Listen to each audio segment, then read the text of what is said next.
What's up, guys? My name's Dean, or as most of you know me, Twisty, and it's time to wrap up around 15. Everything that went on, everything that went down. Let's go through it all. Taking a look at the ladder here.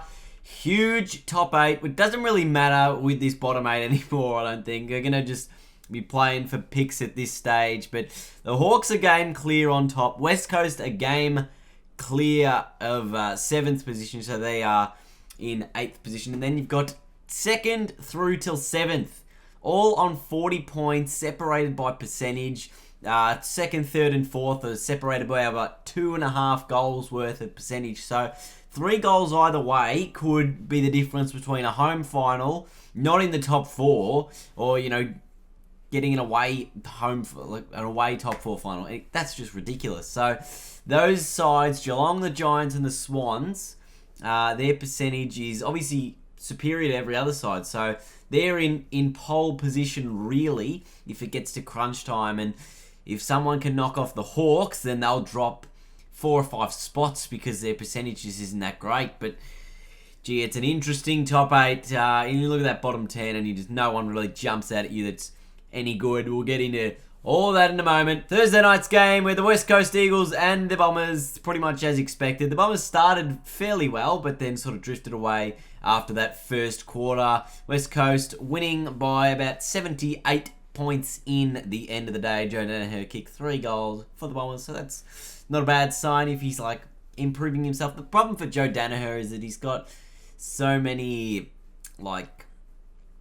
he's got no one else in the forward line. At least last year, kind of had Hooker or someone else who could sort of help him out and not have him be the number 1 forward at, age 20 or 21, however old he is. So he's got a lot of work to do, Joe, and hopefully he'll get better with the Bombers as they get better next year, next season. As the West Coast, they just keep ticking along. McGinnity kicked 4 goals. The usual suspects, Kennedy was there as well, and I think Shuey kicked... not Shuey. Darling kicked a couple as well. So West Coast just ticking along nicely, but they still are yet to beat a side within that top 8. So that's got to be their undoing so far. Now we look at Friday night's game.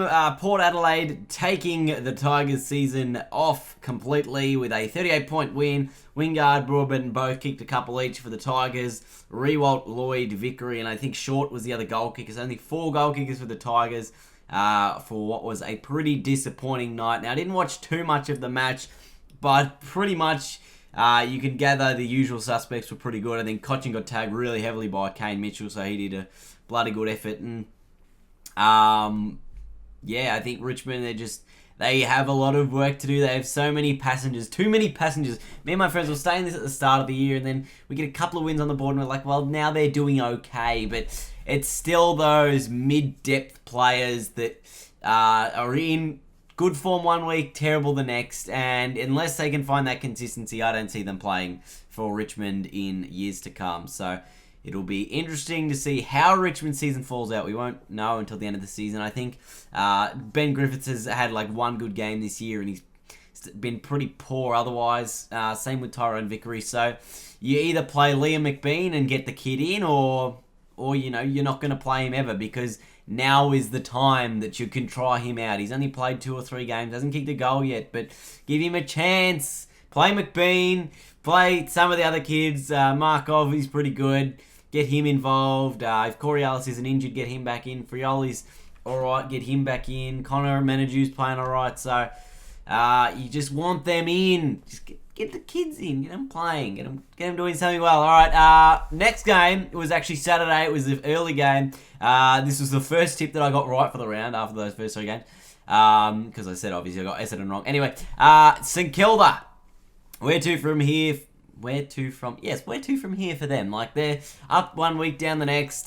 Beat Geelong last week in a ripping game, and then just can't back that consistency up the next week against the Gold Coast Suns, even though I did see this coming. But I've highlighted some pretty poor kicking this weekend rather than some accurate kicking for this game. Tom Lynch, Coleman, 3rd place in the Coleman, kicked 1 goal 4 for the game for the Gold Coast Suns. For the Saints, Mav Weller, 1 goal 4, and Nick Rewalt, 0 goals 5. So between Weller and Rewalt, kicked 1 goal 9 from 10 scoring shots. 1 goal from 10 shots at goal between the two of them. So let's say they kick 5 of those. What is that? I mean, it's still not enough, but like they still lost by what, 40 points. Oof, I mean, like this, the accuracy was pretty damn bad there. But the Saints, they got to get their consistency right for next year. Hopefully, some of their players will come good when they get in that 50, 100 game bracket. So they'll be much better for the run home there. And I think that they can probably just get 7 or 8 wins this year. Obviously, they've equaled the 6 they got last year, so they're in a good spot to keep improving themselves year after year, and next year try and push for the finals. And the Gold Coast Suns, they get a lot of players back, and then they're suddenly a good team again. Next year again, it'll be a question of whether or not the Gold Coast can hold up without injuries, because people say that they might not have much depth. Well, the problem for the Gold Coast is they lose so many players. They've only got 25 fit players that they can actually play. So they've got everyone in their 25-man squad, the only players that can play because they were all injured. So if they have a good run with injury, they can definitely cause a few upsets next year. Now, let's look at the Coleman Medal race. Buddy Franklin, 3 goals ahead of Josh Kennedy. Buddy kicked 5 goals for, but we'll get to that in a moment. Lynch there again. The 1 goal for could have got himself a little bit higher in this ladder here. Jenkins on 40, Betts on 38, Rewald 35, and then Hogan and Walker 34. And everyone, those guys are too far back. I think Jenkins is probably the furthest back that could still win it with a bit of miracle work there. But it looks like it's between Kennedy, Franklin, and Lynch will be the interesting one to see how it goes. But I don't think anyone will get to 100 goals this season. I think maybe 85 will probably be the max we see, even with finals included. Now, let's look at the best game of the round. I only watched the last 5 minutes, and boy, what a good 5 minutes it was.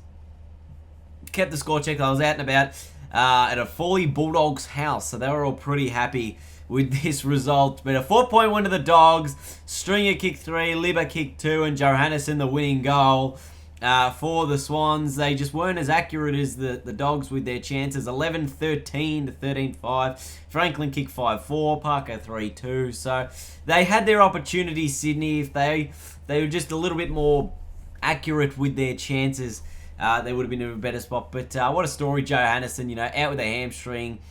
Came back a lot earlier than a lot of people thought, and now he's come in one game, understood where to go, got the space, and just found the easier shot at goal than Bontempelli. But I still think Bont would have probably kicked the goal that he had the shot.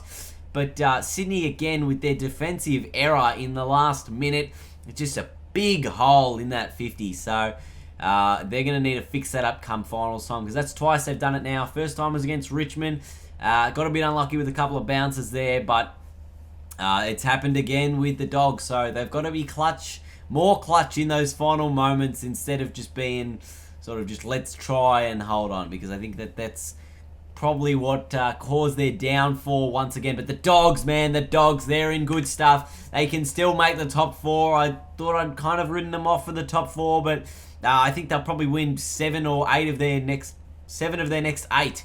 So they'll be favourites for 7 of their next 8 anyway. Whether or not they can win them is another thing. But I think about at the start of the year, I had about 5 or 6 teams sitting on 6 and 16. Which is crazy, because that might actually happen because of how close the top 8 really is. Never know what could happen. And this was the worst game of the round, of course. This was Carlton and Collingwood. I think a lot of people found this really terrible to watch. 2-goal win to the Pies in the end, 8-9, 57 to 6-9, 45. Jack Silvani made his debut as well for the Blues. Did a couple of nice things for them as well. But Collingwood, once again, a game that you would have expected them to win at the start of the year. But where to for them as well, because they're sort of in a similar position. They're all these bottom 10 sides are sort of in really similar positions of like trying to push up there, but they're not quite good enough to push into that top 8. So I think next year it'll be an interesting like trade period and stuff, because that bottom 10, I think this is possibly where you'd want like the playoffs system to like come into effect, where the top 8 play finals and then the bottom 10 or whatever play something else, because right now we're really just playing for positions in the top 8 because we know that it's set.